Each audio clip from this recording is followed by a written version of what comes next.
और आपको बता दें कि दिल्ली में बीजेपी संसदीय दल की बैठक हो रही है। इस सत्र की ये पहली बैठक है। बैठक में प्रधानमंत्री नरेंद्र मोदी के साथ केंद्रीय मंत्री प्रहलाद जोशी, अर्जुन राम मेघवाल सहित सभी सांसद मौजूद हैं। पीएम मोदी सांसदों को संबोधित कर सकते हैं। संसदीय दल की बैठक पहली बार संसद के बाहर अंबेडकर इंटरनेशनल सेंटर में हो रही है। आपको बता दें कि संसद के बाल योगी ऑडिटोरियम में मरम्मत का काम चल रहा है और ये भी वजह है कि जिसकी वजह से ये बैठक बाहर हो रही है, यानी कि अंबेडकर इंटरनेशनल ऑडिटोरियम में ये बैठक हो रही है। विपक्ष की रणनीति को लेकर यहाँ पर बाकायदा चर्चा की जाएगी। प्रधानमंत्री मोदी को आपने देखा, वो मौजूद हैं। अमित शाह यानी कि गृह मंत्री वहां पर मौजूद हैं और बहुत संभव है कि प्रधानमंत्री संबोधित करेंगे। तो बड़ी खबर इस वक्त की, बीजेपी संसदीय दल की बैठक इस वक्त चल रही है और सत्र की ये पहली बैठक है।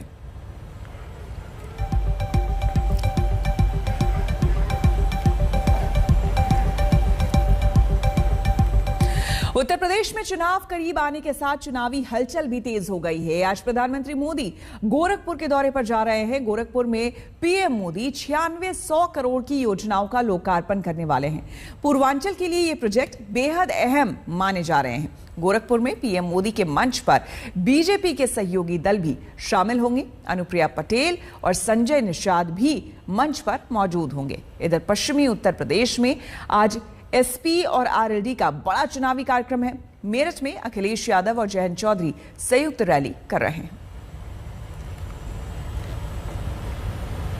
प्रधानमंत्री नरेंद्र मोदी के आगमन से पहले गोरखपुर में लोक संस्कृति के रंग दिखाई दे रहे हैं। पूर्वांचल के धोबिया डांस से लेकर फरवाही और अवध के नृत्य कलाकार पीएम के दौरे को लेकर बेहद उत्साहित हैं। हमारे संवाददाता अभिषेक मिश्रा की ये रिपोर्ट देखिए। प्रधानमंत्री नरेंद्र मोदी के गोरखपुर आगमन के साथ ही यहाँ पर लोक संस्कृति के रंग बखूबी दिखाई दे रहे हैं। चाहे अवध का ये नृत्य हो या पूर्वांचल के अलग अलग रंग, सभी आज गोरखपुर की धरती पर खूबसूरती से दिखाई देते हैं। मौका भी है क्योंकि गोरखपुर को प्रधानमंत्री नरेंद्र मोदी कई तरह की सौगात देने जा रहे हैं। एम्स गोरखपुर की आज से आधिकारिक तौर पर पूरी तरीके से शुरुआत हो जाएगी और फर्टिलाइजर जो कि लंबे समय से गोरखपुर से लगातार मुख्यमंत्री की भी उम्मीद रहा था, वो भी आज पूरा होने जा रहा है। अलग अलग रंग संस्कृति के यहाँ पर दिखाई देते हैं जो देखते ही बनते हैं। मौका है गोरखपुर को मिलने वाली विकास की सौगातों का, चाहे अवध का नृत्य हो, पूर्वांचल का हो, आदिवासी या अन्य तरह के नृत्य आज बखूबी गोरखपुर की धरती पर पूरी तरीके से दिखाई दे रहे हैं। प्रधानमंत्री के स्वागत के लिए लोक कलाकार लोक संस्कृति विभाग की तरफ से आज यहाँ पर अपनी पलके बिछाए बैठे हैं कि कब प्रधानमंत्री आएंगे और उनका स्वागत होगा, और इसी उम्मीद के साथ में आज ये कार्यक्रम चल रहा है। कितना एक्साइटेड है आज के लिए? कितना हम लोग बहुत एक्साइटेड हैं और बहुत मजा आ रही है। हम लोग कल रात से प्रैक्टिस कर रहे हैं और कल रात से हम पूरी टाइम जगे हुए हैं क्योंकि हमें नींद ही नहीं आ रही थी। इतने एक्साइटेड। कौन सा नृत्य कर रहे हैं आप लोग? क्या खासियत कर रहे हैं और इसकी बहुत बड़ी खासियत है। यहाँ पे हम लोग लखनऊ से आए हैं, इसीलिए यहाँ पर लखनऊ की नजाकत और लखनऊ की संस्कृति को पूर्वांचल, हाँ, इसीलिए हम यहाँ पे दर्शाने आए हैं ये सब चीजें, और हम आपको दिखाना चाहते हैं कि हम कितनी अच्छी तरीके से इसकी प्रैक्टिस कर रहे हैं। प्रधानमंत्री का कैसे स्वागत करेंगे आज जब आएंगे? हम इसी तरह स्वागत करेंगे और करते रहेंगे जब तक वो आ नहीं जाते हैं। हम लोग बहुत एक्साइटेड हैं, बहुत खुश हैं। कितनी तैयारी लग रही थी? कब से आप लोग तैयारी कर रहे थे? 2-3 दिन 4-5 दिन पहले ही हम लोग को पता चला और हम लोग बहुत उत्साहित थे कि हम पीएम मोदी जी को देख पाएंगे और उनके कार्यक्रम में सम्मिलित हो रहे हैं। हमें बहुत अच्छा लग रहा है। बिल्कुल, अवध की एक छटा और देख लेते हैं। तो अवध के नृत्य के साथ आपको छोड़े जा रहे हैं जो कहीं ना कहीं प्रधानमंत्री के आगमन से लोक संस्कृति के रंग आज गोरखपुर में दिखाई देते हैं, जहां 10,000 से ज्यादा करोड़ की योजनाओं का शुरुआत आज प्रधानमंत्री करेंगे। गोरखपुर से कैमरामैन संदीप के साथ अभिषेक मिश्रा, आज तक। चलिए तो सीधे चलते हैं अभिषेक मिश्रा के पास गोरखपुर। अभिषेक, सबसे पहले तो जानना चाहेंगे कि आज प्रधानमंत्री का कितने बजे से कार्यक्रम है, कब पहुंच रहे हैं वहां पर प्रधानमंत्री, और किस किस तरह का कार्यक्रम है वहां पर? मंत्री श्री योगी आदित्यनाथ जी महाराज। देखिए श्वेता, काफी महत्वपूर्ण है। लगभग 12:50 पर इस प्रांगण में उनका आगमन होगा। ये फर्टिलाइजर का प्लांट का ये मैदान है जहां पर ये जनसभा होनी है। यहीं से एम्स गोरखपुर का वो लोकार्पण करने वाले हैं और यहीं से वो फर्टिलाइजर की भी शुरुआत करेंगे। बहुत महत्वपूर्ण इसलिए भी हो जाता है क्योंकि लगातार गोरखपुर में इस फर्टिलाइजर प्लांट को लेकर के मुख्यमंत्री योगी आदित्यनाथ सांसद के तौर पर लगातार संसद में सवाल उठाते रहे हैं। बहुत प्रयास उनका रहा है। और एम्स गोरखपुर की अगर बात करें तो न सिर्फ गोरखपुर के लिए बल्कि पूर्वांचल के तमाम जिलों को आज ये सौगात से कहीं ना कहीं सीधा फायदा मिलेगा। जो मरीज दिल्ली, लखनऊ और यहाँ तक कि बाकी मुंबई तक भी चले जाते थे, ये दोनों बहुत महत्वपूर्ण परियोजना है। इसके अलावा 2022 के चुनाव को लेकर के लगातार हम देख रहे हैं कि बीजेपी के तमाम नेता पूर्वांचल में हैं और आज गोरखपुर भी कहीं ना कहीं बीजेपी का जो गढ़ माना जाता है उसको बनाए रखना भी आज की एक चुनौती होगी। हालांकि यहाँ पे समीकरण बीजेपी के पक्ष में नजर आ रहे हैं, लेकिन गठबंधन के जो साथी हैं वो भी आज मंच पे होंगे। अनुप्रिया पटेल के साथ साथ संजय निषाद, तमाम चेहरे आज दिखाई देंगे। तो सियासी तौर पे देखा जाए और गोरखपुर के विकास के तौर पे देखें तो आज का महत्वपूर्ण ये दौरा है जहां खुद प्रधानमंत्री मोदी मौजूद रहेंगे और 9,600 से करोड़ की ज्यादा की परियोजनाओं की शुरुआत होगी। बिल्कुल अभिषेक, नजर बनाए रखें, आगे भी आपसे हम जानकारी लेंगे। फिलहाल शुक्रिया। आपको बता दें, प्रधानमंत्री के दौरे को लेकर गोरखपुर के सांसद रवि किशन से हमारे संवाददाता अभिषेक मिश्रा ने खास बातचीत की। गोरखपुर में एम्स की शुरुआत होने वाली और इसके साथ में ही फर्टिलाइजर प्लांट की भी शुरुआत होगी, लेकिन गोरखपुर के लिए इसका क्या मायना है, कितना महत्वपूर्ण है, हमारे साथ बात करने के लिए खुद गोरखपुर के सांसद रवि किशन हैं।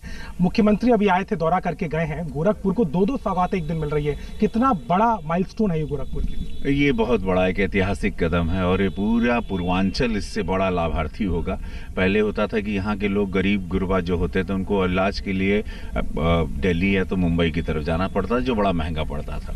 अब इतनी बड़ी सौगात रोजगार के रूप में फर्टिलाइजर 8,000 करोड़ से ज्यादा, 1,000 करोड़ के ऊपर का करीबन एम्स और एक लैब भी है जो 37 करोड़ की बनी, जिसमें इंसेफ्लाइटिस के मरीज या कोरोना वाले अपने चेकअप्स के लिए एक प्रॉपर लैब, एक कंक्रीट बन गया। लग रहा है कि क्या वाकई में इसको लेकर के विपक्ष काम पे सवाल क्यों कर रहा है? देखिए, यशस्वी प्रधानमंत्री नरेंद्र मोदी जी शिलान्यास करते हैं, लोकार्पण करते हैं। पिछली सरकार अखबार पेपरों पर ही उनका लोकार्पण होता था, उनका शिलान्यास होता था।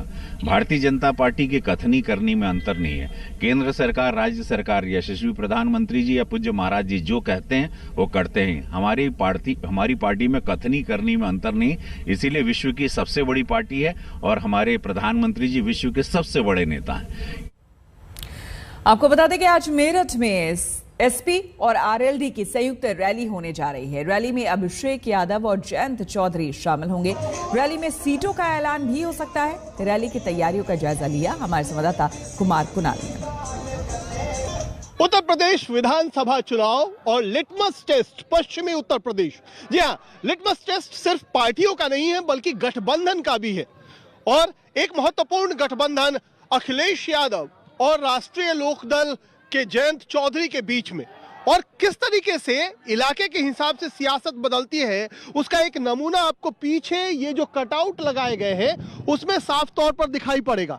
अब तस्वीरें देखिए, एक तरफ अखिलेश खड़े हैं लेकिन उनका कटआउट छोटा है और साथ ही साथ चौधरी चरण सिंह, अजीत सिंह और जयंत चौधरी, इन तीनों के कटआउट लगाए गए हैं जो कि न सिर्फ साइज में बड़े हैं बल्कि कद भी इस इलाके के हिसाब से किसका बड़ा है उसकी तरफ संकेत कर रहे हैं।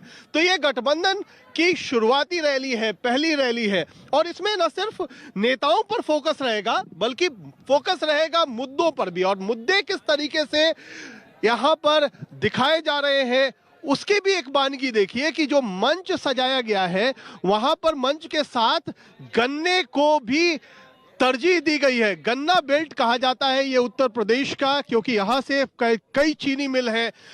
किसान आंदोलन का खासा असर यहाँ पर, और साथ ही साथ जो कटआउट लगाए गए हैं वो गैस सिलेंडर का भी लगाया गया है और नारा दिया गया है महंगाई पर वार होगा, 22 में बदलाव होगा। और सिर्फ ये नहीं है, जो यहाँ पर तमाम समर्थक आए हैं वो अपने अपने तरीके से इस गठबंधन को लेकर के कितने उत्साहित हैं उसकी बानगी भी हम आपको उसकी भी तस्वीर दिखाते हैं कि ये एक तरीके से यहाँ पर जो लाया गया है, बनाया गया है वो हैंड पंप और साइकिल को साथ साथ यहाँ पर लाया गया है। तो इस बार लगता है क्या कि साइकिल और हैंड पंप का जलवा हो? बिल्कुल जलवा होगा और 110% आ भी रही है गठबंधन के साथ में। और सरकार पिछली बार तो साइकिल और हैंडपंप दोनों की हवा निकली थी, इस बार कैसे लगता है कि ज्यादा होगा? इस बार नहीं निकलेगी भैया हवा, परिवर्तन रह ली है, अब की जम की आएगी, विरोधियों के टनके ढीले कर देगी अब।